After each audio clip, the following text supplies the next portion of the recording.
Irene Hill sat in the climate-controlled intelligence center of Forward Operating Base Falcon, her eyes burning from 8 straight hours of analyzing reconnaissance footage. The afternoon sun blazed outside, casting sharp shadows across the European theater compound that had become her entire world for the past 8 months. She was supposed to be rotating to field operations by now, but here she was, still behind a computer screen while others conducted the real work of military intelligence. At 23, Irene had joined the military with idealistic dreams of making a difference, of using her gift for languages and pattern recognition to save lives.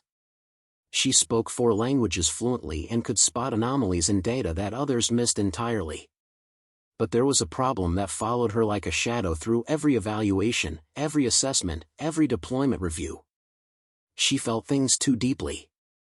"Hill, you're tearing up again," observed Sergeant Reynolds from across the room, not unkindly but with the weary tone of someone who'd made this observation too many times. "It's just a training video." Irene quickly wiped her eyes, embarrassed. The footage showed a simulated hostage rescue scenario, and even though she knew it was acted, watching the casualties being dragged from the building had triggered the same emotional response that had derailed her career progression for months. "I know," she replied quietly, returning her attention to her screen. "I'm fine." But she wasn't fine, and everyone knew it. Her emotional sensitivity had become legendary at FOB Falcon. She'd cried during hostile interrogation training. She'd had a panic attack during a chemical weapons drill.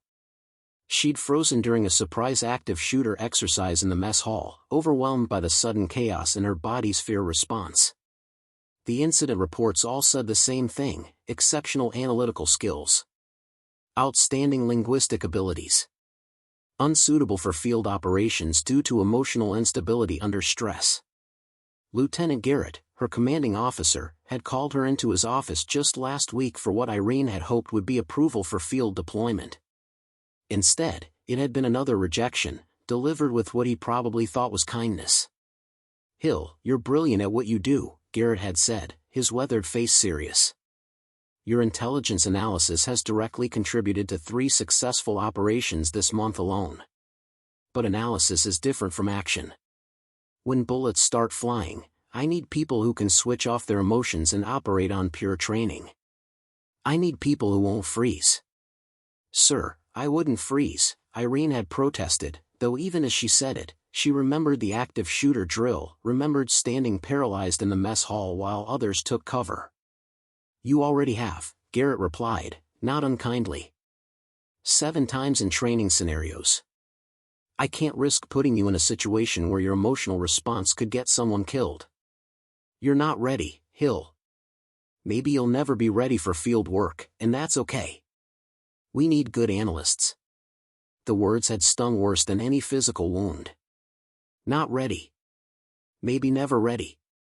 Relegated permanently to the air-conditioned safety of the intelligence center while others did the real work, faced the real danger, made the real difference. What Garrett didn't know, what nobody knew, was that Irene had spent the past 6 months doing something that went far beyond her assigned duties. Every night after her shift ended, she stayed in the intelligence center, not analyzing current threats but studying something else entirely: emergency medical protocols. She downloaded every field medicine manual she could access. She'd watched hundreds of hours of combat medic training videos. She'd memorized triage procedures, trauma response protocols, and emergency surgical techniques. She'd even ordered medical supplies with her own money, practicing on training dummies in her private quarters when she should have been sleeping. Nobody knew about this secret preparation because Irene understood how it would look. The emotional girl who couldn't handle stress, now playing pretend medic?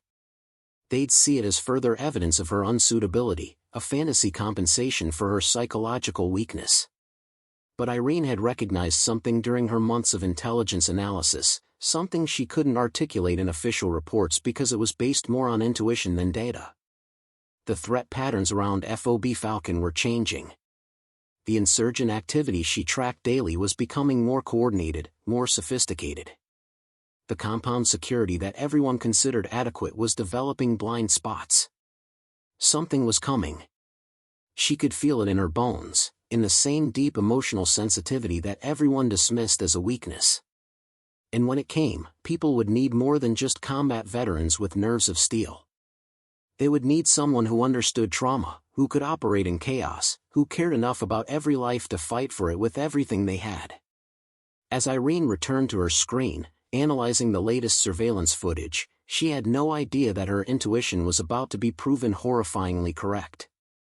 The attack would begin in less than 2 hours, and nothing in the compound's routine sunny afternoon would ever be the same again. The compound's daily rhythm continued unchanged through the early afternoon. Irene had moved from surveillance analysis to communication intercepts, her headphones filtering through hours of recorded chatter in languages most people at the base couldn't understand. She'd flagged 3 conversations for additional review, all containing unusual phrasing that triggered her pattern recognition instincts. Captain Hayes, the intelligence officer who supervised her section, barely glanced at her reports when she submitted them. "More of your hunches, Hill?" he asked, not bothering to hide his skepticism. Hayes was a career officer who believed in data over intuition, in quantifiable threats over gut feelings. "Sir, the linguistic markers suggest coordinated planning," Irene explained, pulling up the transcripts on her screen. "These 3 separate intercepts all use the same unusual phrase structure. It's like they're confirming something specific. Or it's just regional dialect variation," Hayes replied, already turning back to his own work. "Hill, I appreciate your thoroughness, but we can't scramble response teams every time you get a feeling about something. Focus on the priority intercepts, not the maybes." It was the same dismissal she'd faced countless times. Her insights were always categorized as feelings rather than analysis, her observations dismissed as the overwrought interpretations of someone too emotional to distinguish real patterns from imagined ones. Irene returned to her station, frustration burning in her chest alongside something else, a growing sense of urgency she couldn't name. The compound felt wrong today. Too quiet. Too routine. Like the calm before a storm that only she could sense approaching. At 14:15, she noticed something odd in the security camera feeds. A local contractor vehicle that should have departed an hour ago was still parked near the eastern perimeter. Nothing alarming on its own, but combined with the intercepted communications, it made her uneasy. She pulled up the vehicle's entry log and cross-referenced it with the personnel database. The driver's credentials checked out, but something nagged at her. She expanded her search, looking at the company's other visits to the base over the past 6 months. A pattern. Every vehicle from this contractor company had arrived and departed within specific time windows, like clockwork. Except this one. It was lingering. Irene's hands trembled as she compiled her findings. She knew how this would be received, another false alarm from the emotional analyst who saw threats in every shadow. But she couldn't ignore what her instincts were screaming. She picked up the phone to call the security office, her finger hovering over the dial button. What would she even say? That she had a bad feeling? That a contractor truck was parked 20 minutes longer than usual? That intercept she couldn't fully prove or connected suggested something she couldn't quite articulate? Before she could make the call, the world exploded. The first explosion ripped through the eastern perimeter at 14:37, exactly where the contractor vehicle had been parked. The blast wave shattered the intelligence center's reinforced windows, sending glass and debris screaming through the room. Irene was thrown from her chair, her head striking the edge of her desk as alarms began shrieking throughout the compound. For 3 seconds, she lay on the floor, stunned and disoriented. Her ears rang. Her vision swam. Blood trickled down her temple from where she'd hit the desk. This was it, the moment everyone had predicted she'd freeze, overwhelmed by chaos and fear. But something unexpected happened. Instead of panic, Irene felt a strange clarity descend over her. Her mind, which always felt too much, suddenly felt just right. The emergency medical training she'd studied in secret flooded back with perfect precision. The trauma response protocols she'd memorized activated like muscle memory she didn't know she had. She pushed herself up just as the second explosion hit, this one closer, followed immediately by the staccato crack of automatic weapons fire. Through the shattered windows, she could see smoke billowing from multiple locations. The compound was under coordinated attack, exactly as her dismissed instincts had warned. Around her, the intelligence center had descended into chaos. Sergeant Reynolds was shouting into a radio. Captain Hayes was bleeding from a head wound, trying to organize an evacuation. Others were scrambling for the exits, following the active attack protocols they'd drilled dozens of times. But Irene's attention was fixed on something else. Through the smoke and confusion, she could see into the corridor outside the intelligence center. Lieutenant Garrett, who had told her just last week that she wasn't ready for field operations, was lying motionless on the floor, a spreading pool of blood beneath him. Everything everyone had said about her, too emotional, too sensitive, unsuitable for crisis situations, all of it should have been proven right in that moment. Instead, while combat veterans around her reacted with practiced protocols and controlled responses, Irene Hill did something nobody expected. She ran directly toward the danger, toward the bleeding lieutenant, toward the sound of gunfire, with nothing but her secret training and a determination that fear would not make her freeze. Not today. Not when lives depended on someone being ready, even if that someone was the woman they'd said would never be ready at all. Irene's boots crunched over broken glass as she sprinted into the corridor, her medical training overriding every instinct to seek cover.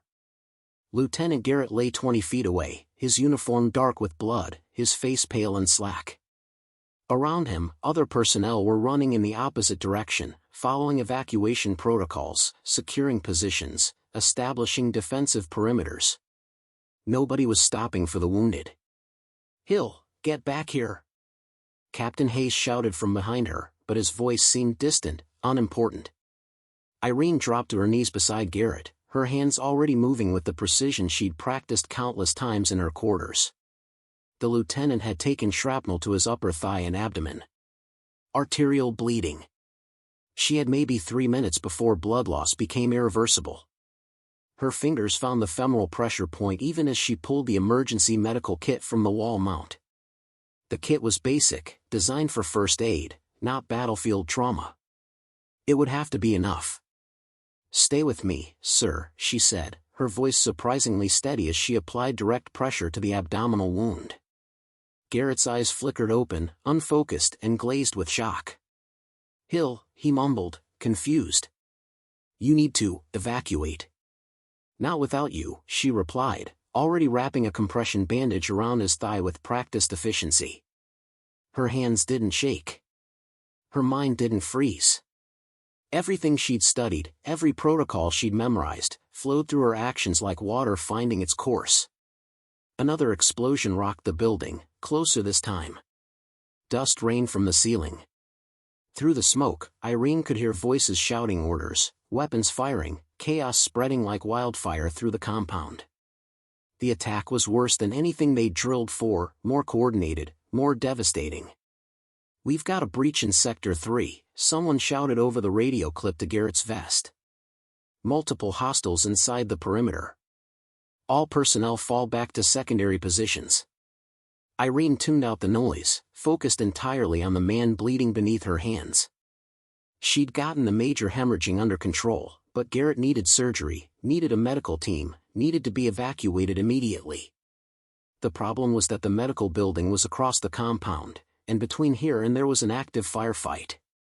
"Hill, we need to move him." Sergeant Reynolds appeared beside her, his face streaked with blood and dust.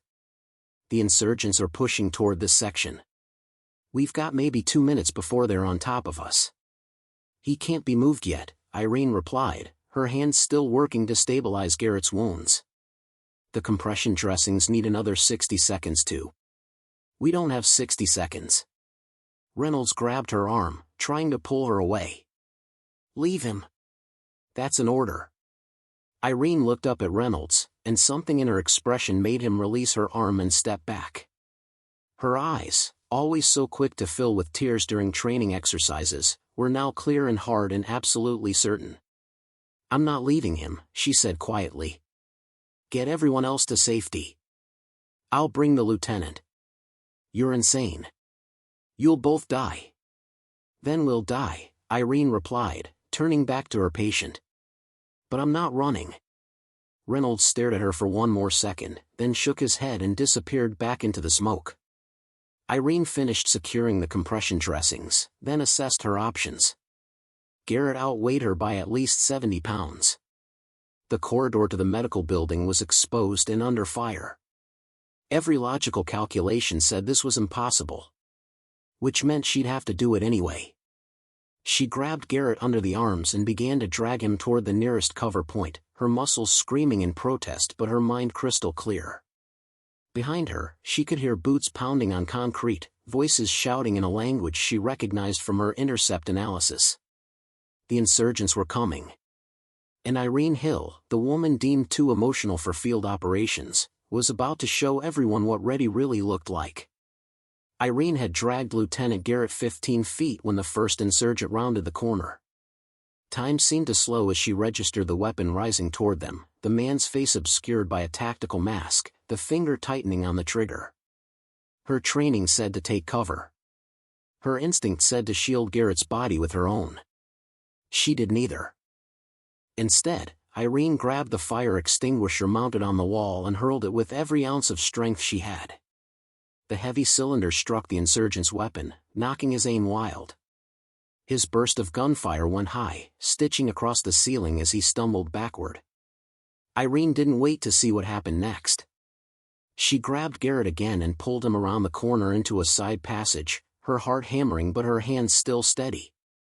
The lieutenant groaned, consciousness flickering in and out as his body fought shock. "Almost there, sir," she whispered, though she had no idea if that was true. The compound had become a labyrinth of smoke and chaos, every familiar corridor transformed into unknown territory by the attack. She could hear fighting from multiple directions now, could smell burning fuel and cordite and something worse beneath it all. She keyed the radio on Garrett's vest, trying to reach anyone who could help. "This is Intelligence Specialist Hill. I have Lieutenant Garrett with critical injuries. Requesting immediate medical evac from," she glanced at the corridor markings through the smoke, Corridor 7 Delta. Multiple hostiles in the area. The radio crackled with overlapping transmissions, none of them acknowledging her call. The communication network was breaking down under the intensity of the attack. They were on their own. Irene made a decision. The main medical building was too far and too exposed, but she remembered something from her endless studying of the compound layout. There was an auxiliary medical station in the operations center, stocked for emergencies. It was closer, more defensible, and if she could reach it, she might be able to stabilize Garrett long enough for proper evacuation. She adjusted her grip and started moving again, pulling the lieutenant's dead weight through passages that seemed to stretch endlessly. Her shoulders burned. Her legs trembled. But her mind remained locked in that strange state of clarity, processing threats and options with a speed she'd never experienced before. They passed another body in the corridor, a young Private Irene recognized from the communications section. Dead eyes staring at nothing. She couldn't stop, couldn't check for vital signs, couldn't do anything but keep moving and push down the grief that threatened to crack her focus. "Hill." Garrett's voice was barely a whisper. "Leave me, save yourself." "Not happening, sir," Irene replied, her voice firm despite the exhaustion threatening to overwhelm her. "You told me I wasn't ready for field operations. I'm about to prove you spectacularly wrong." A ghost of a smile crossed Garrett's pale face before unconsciousness claimed him again. Irene redoubled her efforts, rounding another corner and nearly colliding with two soldiers from the compound security team. They were setting up a defensive position, their weapons trained on the corridor she'd just come from. "Civilian personnel should have evacuated already," one of them said sharply, then stopped when he recognized her. "Hill? What the hell are you doing here?" "Saving the lieutenant," she replied simply. "The operations center medical station, is it secure?" The soldiers exchanged glances. "Last we heard, yes. But the route there is hot. Multiple insurgent teams moving through this section." "Then you better give me cover," Irene said, already moving past them with Garrett in tow. Because I'm going through whether it's hot or not. She didn't wait for their response, didn't have time for debate. Behind her, she heard one of the soldiers mutter to the other, "Did Hill just give us orders?" "I think she did. And I think we better follow them." The operations center was a fortress compared to the chaos outside. Irene burst through the reinforced doors with Lieutenant Garrett, immediately calling for help. The auxiliary medical station was smaller than she'd remembered, barely more than a large closet with supply cabinets and a narrow exam table, but it had what she needed. 2 combat medics were already inside, treating wounded personnel from the initial blast. They looked up as Irene dragged Garrett through the door, and their expressions shifted from surprise to professional assessment in an instant. "Arterial damage, femoral and abdominal," Irene reported without preamble, helping lift Garrett onto the exam table. "Significant blood loss. I've applied compression dressings and pressure points, but he needs immediate surgical intervention. Blood type is O positive according to his personnel file. Last tetanus update was 4 months ago. No known drug allergies." The lead medic, a grizzled staff sergeant named Patterson, stared at her for a moment. "How the hell do you know his medical history?" "I'm intelligence. I know everyone's history," Irene replied, already pulling supplies from the cabinets with practiced efficiency. "What do you need me to do?" Patterson should have told her to step aside, to let the trained professionals handle it. Instead, he watched her hands moving with confidence through the medical supplies, noted the properly applied field dressings on Garrett's wounds, and made a snap decision. "You know how to run in 4-line?" "Yes." "Then get one started while I assess the abdominal damage. Brooks," he called to the other medic, "prep emergency surgical supplies. This is going to get messy." For the next 20 minutes, Irene worked alongside the combat medics in a blur of controlled urgency. She'd studied the procedures, but theory was different from practice, different from the smell of blood and the sounds of a man's labored breathing and the knowledge that one mistake could mean death. Her hands shook twice, once when inserting the 4 catheter, once when handing Patterson a surgical instrument, but she pushed through the trembling and kept working. Outside the medical station, the battle continued to rage. Explosions shook the walls. Gunfire echoed through corridors. The radio chatter painted a picture of an attack more sophisticated than anyone had anticipated, with insurgents demonstrating knowledge of compound layout and security protocols that suggested inside intelligence. Irene's earlier pattern recognition, the intercepts she'd flagged and had dismissed, suddenly made terrible sense. This wasn't a random attack. It was planned, coordinated, informed.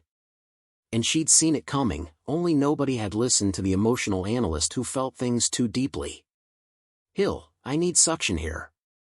Patterson's voice cut through her thoughts.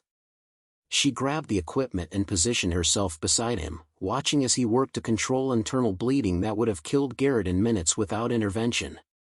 The staff sergeant's hands moved with practiced precision, but Irene could see the strain in his face. This was beyond routine field medicine. This was surgery under fire, with inadequate supplies and impossible conditions. "His pressure's dropping," Brooks reported from the monitoring equipment. "We're losing him." "No, we're not," Patterson replied grimly. "Hill, I need you to maintain direct pressure on the abdominal wall. Right here, exactly like this. Can you do that?" Irene positioned her hands where he indicated, feeling the warmth of Garrett's blood, the flutter of damaged tissue beneath her fingers. This was the moment she'd always feared, the crisis point where her emotions would overwhelm her ability to function.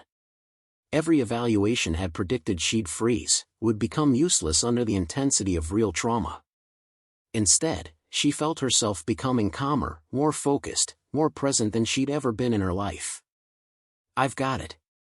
Tell me what else you need." Lieutenant Garrett stabilized after 45 minutes of intensive care. The crisis wasn't over, he'd need proper surgical facilities and extended recovery, but he was alive and his vital signs were holding steady. Irene stepped away from the exam table, her hands and uniform covered in blood, her entire body trembling now that the immediate emergency had passed. "You did good work, Hill," Patterson said, cleaning his instruments with practiced efficiency. Where'd you learn field trauma medicine? YouTube, Irene replied honestly, then at his incredulous expression added, and military medical manuals. I studied at night. Nobody knew. Patterson let out a low whistle. You learned all that from self-study? Hill, most people need months of hands-on training to work trauma cases without falling apart. You just performed under conditions that would break experienced medics. Before Irene could respond, the Operations Center commander, Major Reeves, appeared in the doorway. His tactical vest was scorched, his face grim with the weight of command during crisis. Patterson, I need a status update on all wounded. We're preparing for possible compound evacuation if. He stopped mid-sentence when he saw Irene. Hill? What are you doing here? Intelligence personnel should have evacuated to the bunker an hour ago. She saved Lieutenant Garrett's life, sir, Patterson interjected before Irene could answer. Pulled him out of a hot zone, applied field medicine that kept him alive until we could intervene, then assisted with emergency surgery. If she hadn't acted when she did, we'd be tagging a body right now instead of monitoring stable vitals. Major Reeves studied Irene with an expression she couldn't quite read. Is this true, Hill? I did what needed to be done, sir, Irene replied quietly. Her adrenaline was crashing now, exhaustion and delayed shock catching up with her. Her hands wouldn't stop shaking, and she felt tears threatening at the corners of her eyes, the familiar emotional response that had always marked her as unsuitable for field operations. But Reeves wasn't looking at her tears. He was looking at the blood on her uniform, at the steady vital signs on Garrett's monitor, at the respect evident in Patterson's expression. Captain Hayes reported that you ignored direct orders to evacuate, he said finally. Here it came. The consequences.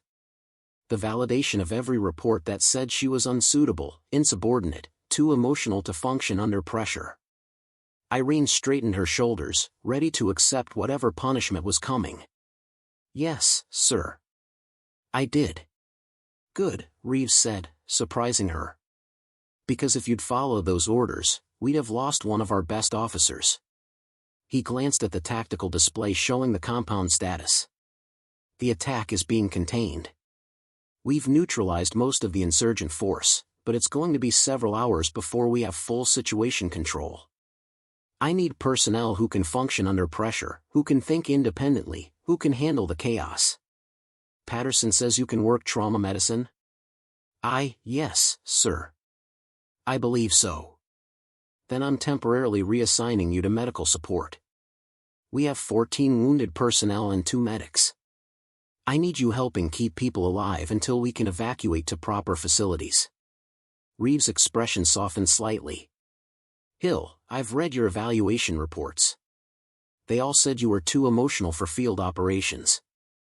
But I think we've learned something today about the difference between feeling emotions and being controlled by them. Irene nodded, unable to trust her voice. Through the doorway, she could see the operations center filled with wounded soldiers, dedicated personnel working frantically to manage the crisis, the organized chaos of people doing impossible things because the mission demanded it. Sir, she said finally, finding her voice. Those intercepted communications I flagged this morning, the ones Captain Hayes dismissed. I think they were coordination signals for this attack. Reeves' expression hardened. Show me everything you have. If you're right, it might help us prevent this from happening again. Over the next 6 hours, Irene Hill became a different person than the one who'd sat in the climate-controlled intelligence center that morning. She moved between wounded soldiers with steady hands and clear purpose, applying her self-taught knowledge under Patterson's supervision. She cleaned wounds, monitored vital signs, administered medication, and held the hands of frightened young soldiers who needed someone to tell them they'd be okay. The tears still came, flowing freely down her cheeks as she worked. But now nobody mistook them for weakness. They were simply the visible evidence of someone who cared deeply about every life she touched, who felt the weight of each injury, each moment of suffering. And that caring, that emotional connection everyone had dismissed as a liability, made her better at the work, not worse. You're crying again, observed a young corporal named Davies as Irene wrapped his shrapnel wounds. His tone held no judgment, only curiosity. I know, Irene replied, wiping her eyes with the back of her wrist. I always cry when things get difficult. Everyone says it makes me unsuitable for this kind of work. Davies managed a weak smile despite his pain. Everyone's an idiot then. You just saved my life while crying. I'd call that pretty damn suitable. By nightfall, the compound had been secured. The insurgent attack had been repelled with significant casualties on both sides, but the coordinated assault had been more sophisticated than anything they'd faced before. Major Reeves had ordered a complete security review, and Irene's flagged intercepts from that morning had become crucial evidence. Captain Hayes found her in the medical station as she was cleaning equipment, her movements mechanical with exhaustion. He stood in the doorway for a long moment before speaking, his earlier skepticism replaced with something that looked like shame. Hill, he said finally. I owe you an apology. Your pattern analysis this morning, if I'd listened, if I'd taken your concerns seriously, we might have had advance warning. We might have prevented casualties. Irene set down the instrument she'd been cleaning and turned to face him. Sir, my analysis was incomplete. I had intuition but not proof. I understand why you dismissed it. No, Hayes interrupted, his voice firm. You had valid intelligence based on pattern recognition and linguistic analysis. I dismissed it because it came from you, because I'd already decided you were too emotional to provide reliable assessments. That was my failure, not yours. The admission hung in the air between them. Irene had spent 8 months being told her insights were just feelings, her analysis compromised by emotional instability. Now her commanding officer was admitting that the problem hadn't been her capabilities but his prejudgment of them. The intercepted communications you flagged, Hayes continued, they're part of a larger pattern we've been missing for months. Your linguistic analysis suggests this attack was planned by someone with inside knowledge of our operations. Major Reeves wants you to lead the intelligence review. Not assist with it, lead it. Sir, I'm not qualified to. You're the most qualified person we have, Hayes cut her off. You see patterns others miss. You understand the human element in intelligence analysis. And today you proved that you can function under pressure that would break most trained operatives. The question isn't whether you're qualified. The question is whether you're willing. Irene thought about the 8 months of dismissal, the rejected deployment requests, the constant message that she wasn't enough. She thought about Lieutenant Garrett lying in the medical facility, alive because she'd refused to accept those limitations. She thought about the young corporal who'd called her suitable while she cried over his wounds. I'm willing, sir, she said quietly. But I need something in return. Hayes raised an eyebrow. You're negotiating? I need access to all classified intercepts from the past year, unrestricted access to field personnel for interviews, and authorization to pursue leads wherever they go, even if they make people uncomfortable. If I'm going to do this right, I can't have my analysis questioned every time it doesn't fit conventional thinking. A slow smile crossed Hayes' face.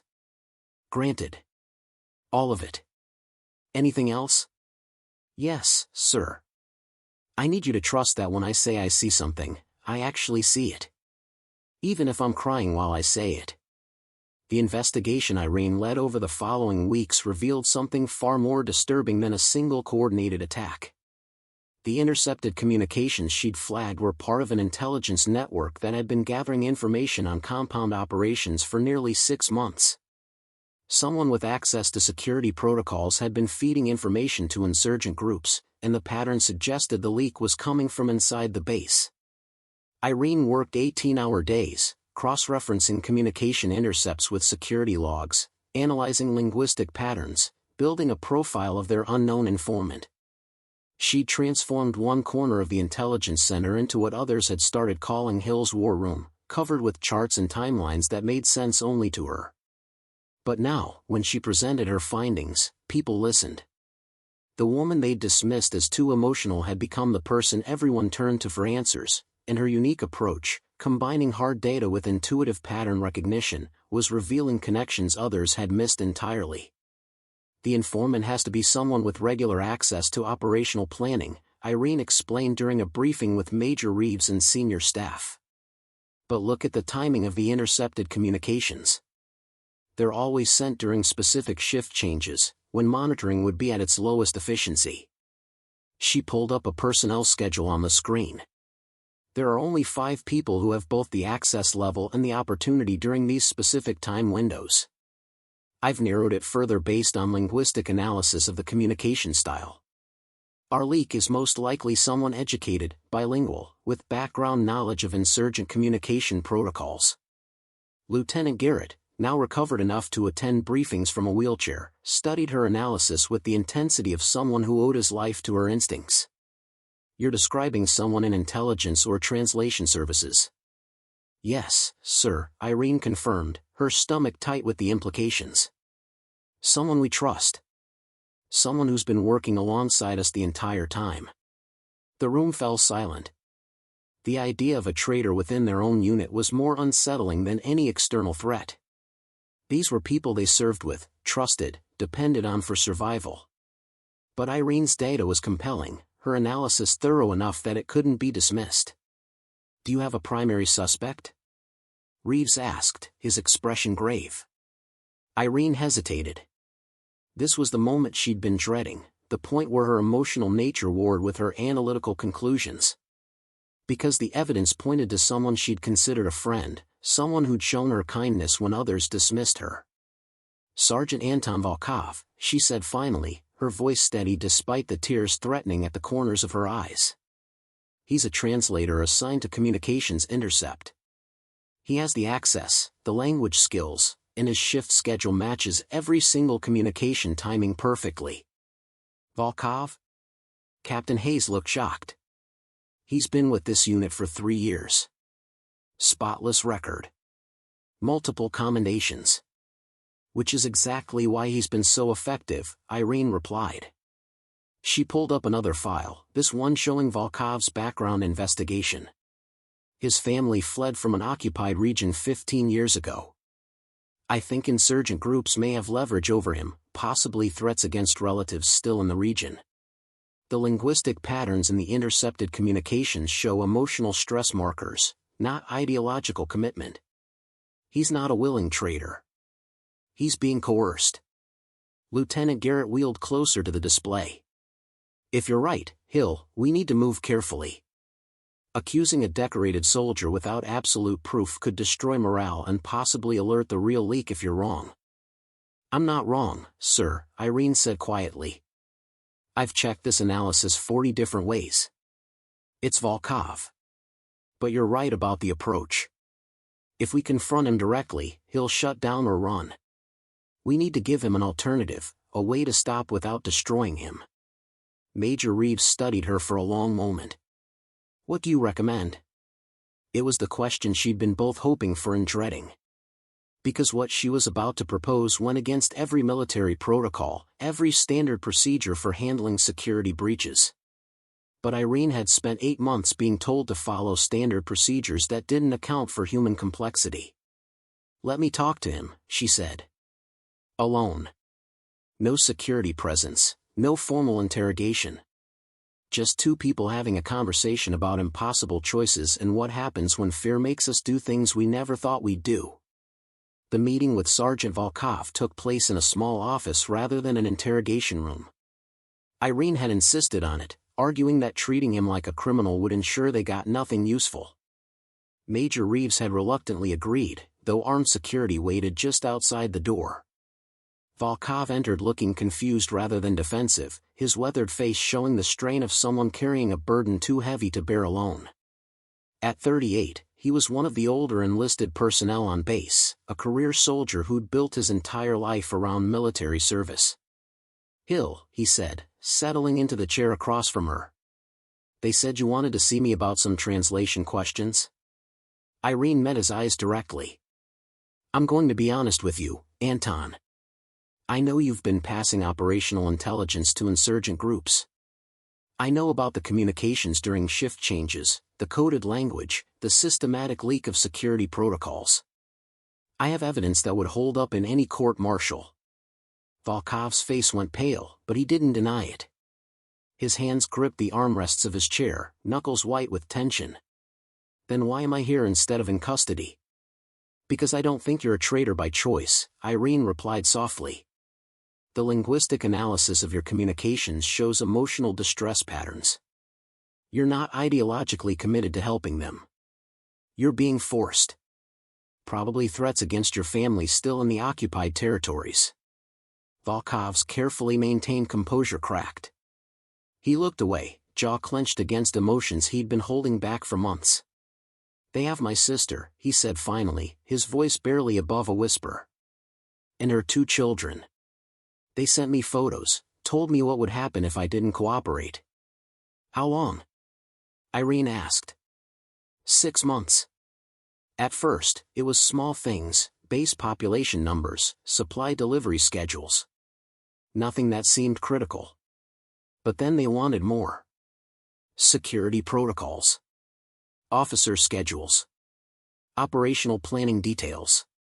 He looked back at her, his eyes haunted. I tried to refuse. They sent me a video of my nephew. He's 7 years old, Hill. They had him bound and terrified, telling me this was a preview of what would happen if I didn't comply. Irene felt tears sliding down her cheeks as she listened, her emotional sensitivity picking up every nuance of his anguish. Others might have seen this as a simple case of treason, but she understood the impossible choice he'd faced: betray his unit or watch his family be destroyed. The attack last month, Volkov continued, his voice breaking. I provided the intelligence that made it possible. Lieutenant Garrett nearly died because of information I gave them. And you? He looked at her with something like wonder. You saved him. You saved everyone you could reach.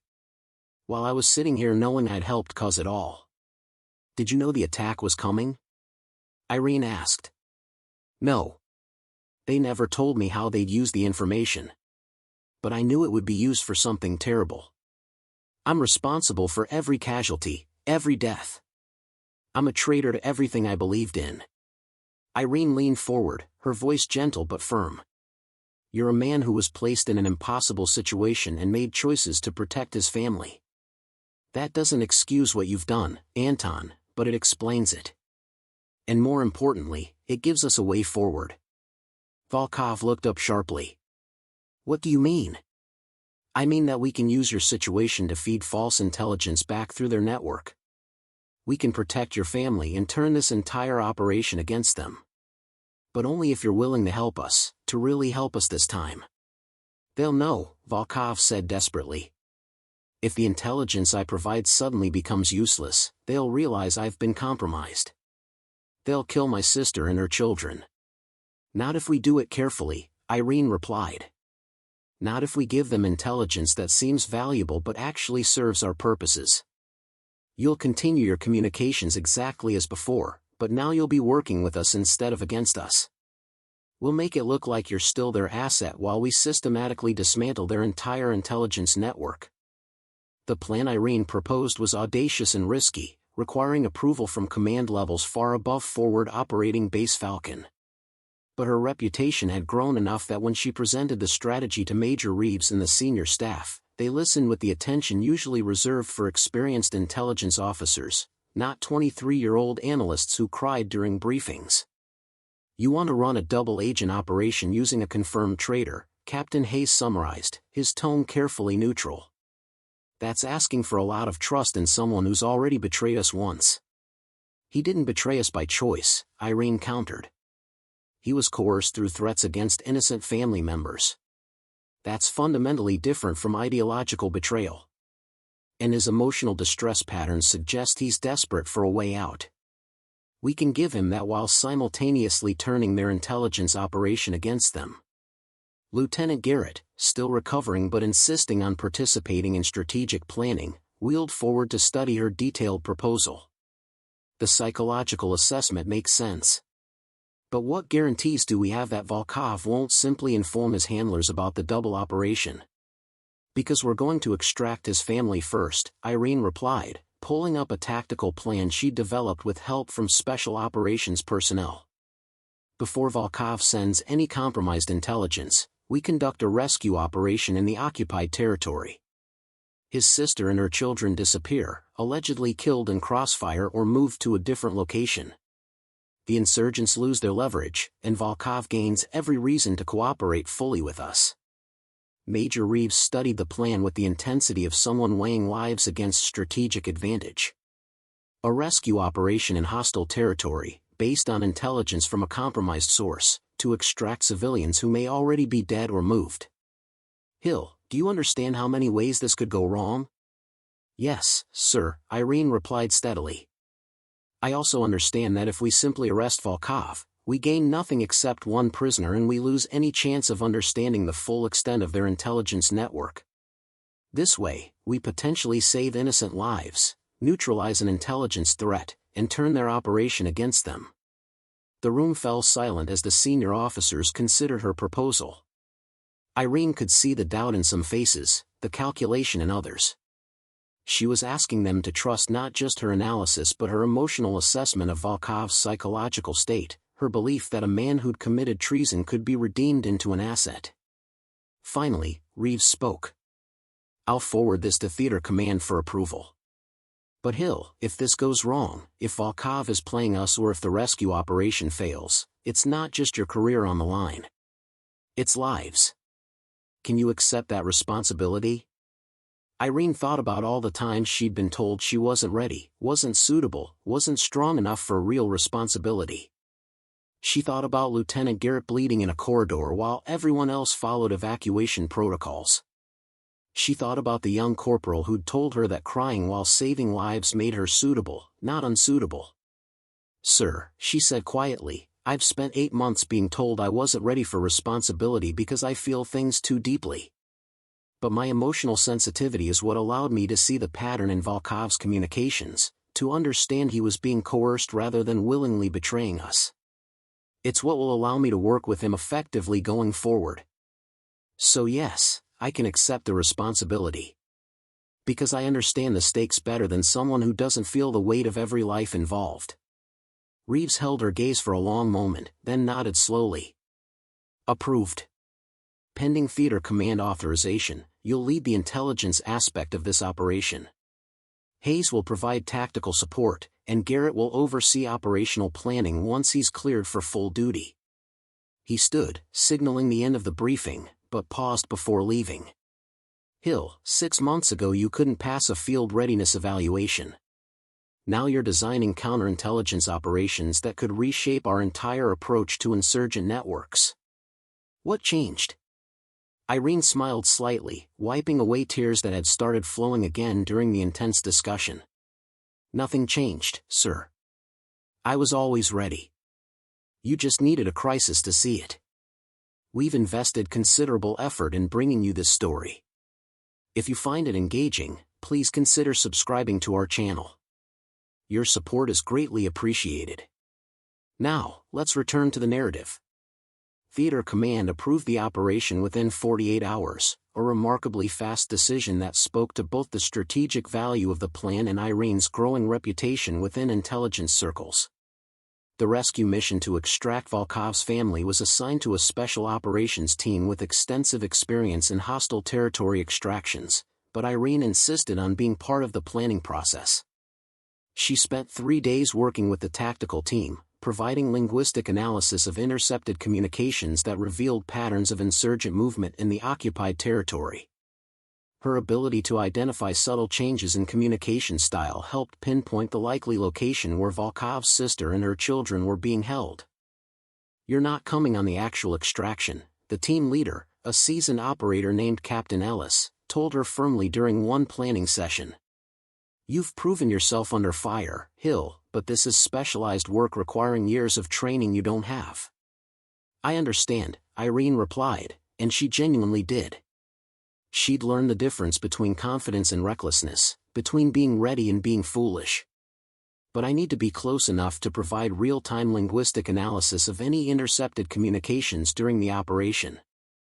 If something goes wrong, I might catch warning signs in their chatter that could save your team. Ellis considered this, then nodded. You can be in the Tactical Operations Center during the mission. But Hill, if things go sideways, you follow orders without question. Agreed? Agreed. The extraction operation launched on a moonless night 3 days later. Irene sat in the operations center surrounded by monitors showing drone feeds, communications intercepts, and tactical displays tracking the special operations team's movement through hostile territory. Beside her, Sergeant Volkov watched with barely contained anxiety as the team approached the location where his family was supposedly held. There at the target building, Ellis reported through the secure channel. Preparing for entry. Hill, any communications activity? Irene monitored the intercept feeds, her headphones filtering multiple channels simultaneously. Negative. Local insurgent communications are normal pattern. No indication they've detected your approach. The next 10 minutes were the longest of Irene's life. She watched the thermal imaging feeds showing the team moving through the building, clearing rooms with practiced efficiency. Every second that passed without gunfire was a victory, but also an increasing tension. Where were the guards? Why was the building so lightly defended? Target secured, Ellis finally reported. We have 3 civilians, 1 adult female, 2 children. They're frightened but unharmed. Preparing for extraction. Volkov's face crumpled with relief, tears streaming down his face as he clutched the edge of the console. Irene reached over and squeezed his shoulder, her own tears flowing freely. This was why her emotional sensitivity mattered, because she understood the human cost of every operation, the families behind every strategic decision. But something nagged at her as she watched the extraction proceed. The building had been too easy to breach, the resistance too light. She pulled up the communication intercepts again, listening more carefully to the background patterns rather than the explicit content. There. A subtle change in radio discipline among local insurgent forces. They were maintaining communications silence, which wasn't normal for routine operations. It was the pattern used before coordinated attacks. Captain Ellis, Irene called urgently into the radio. Abort standard extraction route. They know. I'm reading pre-attack communications discipline across all local channels. They're waiting for you to follow your planned egress path. There was a pause that felt eternal. Then Ellis's voice came back, tense but controlled. Copy that. Switching to contingency route. All units, execute backup extraction plan. Hill just saved our asses.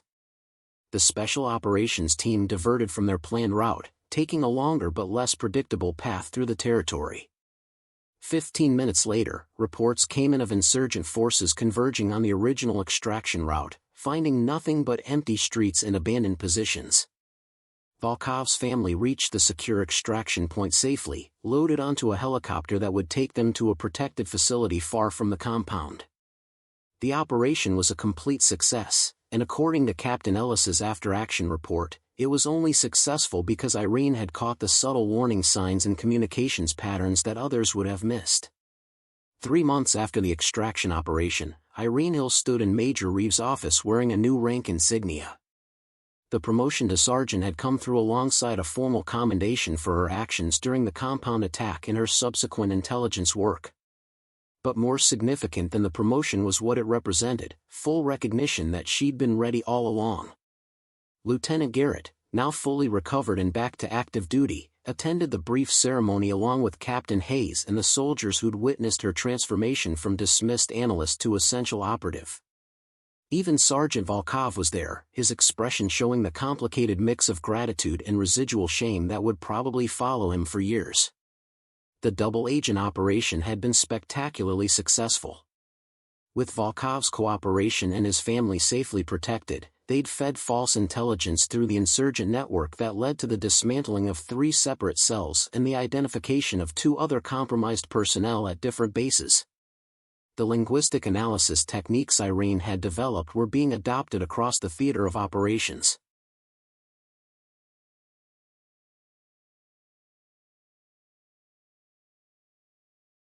Sergeant Hill, Reeves said formally, pinning the new rank insignia to her uniform, you've demonstrated that being ready for field operations has nothing to do with whether you cry under pressure and everything to do with whether you can function despite the tears. You've changed how this command thinks about psychological readiness assessments. After the ceremony, as people dispersed back to their duties, Lieutenant Garrett approached Irene. His walk still carried a slight limp, a permanent reminder of how close he'd come to dying on that corridor floor. "I owe you my life," he said simply. "But more than that, I owe you an apology. I told you that you weren't ready, that you might never be ready for field work. I was evaluating you based on how you showed emotion, not on whether you could perform when it mattered. That was my failure as a commander." Irene smiled, wiping away the tears that came easily as always. "Sir, you weren't entirely wrong. I wasn't ready 3 months ago, not because I was too emotional, but because I hadn't been tested under real conditions. The training scenarios always felt artificial to me, so I responded artificially. When real lives were at stake, when the danger was genuine, I found clarity I didn't know I had." Still, Garrett persisted, "I should have seen your potential instead of just your tears." "Maybe," Irene agreed. "But maybe I needed to prove it to myself as much as to anyone else. Being told I wasn't ready made me prepare harder, study deeper, develop skills nobody asked me to develop. In a strange way, your doubt made me better." Later that evening, Irene sat in the intelligence center during the quiet night shift, reviewing intercept patterns and thinking about the journey that had brought her here. She'd started as the emotional analyst everyone dismissed, the woman deemed psychologically unsuitable for field operations. Now she was the person senior officers consulted for complex operations, the analyst whose instincts had prevented attacks and saved lives. Her computer screen showed a new assignment: development of enhanced psychological readiness protocols that would evaluate emotional intelligence as an asset rather than a liability. The military was slowly learning that feeling deeply and functioning effectively weren't mutually exclusive, they could be complementary strengths when properly understood. Irene pulled up a blank document and began drafting her recommendations, tears sliding down her cheeks as she worked. Not tears of sadness or weakness, but tears of purpose, of connection to the importance of what she was doing. She was finally ready, not because she'd learned to stop feeling, but because she'd proven that feeling everything didn't stop her from doing anything.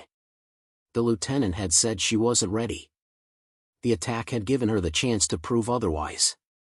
And in doing so, she'd changed not just her own trajectory but the way an entire command understood what readiness really meant.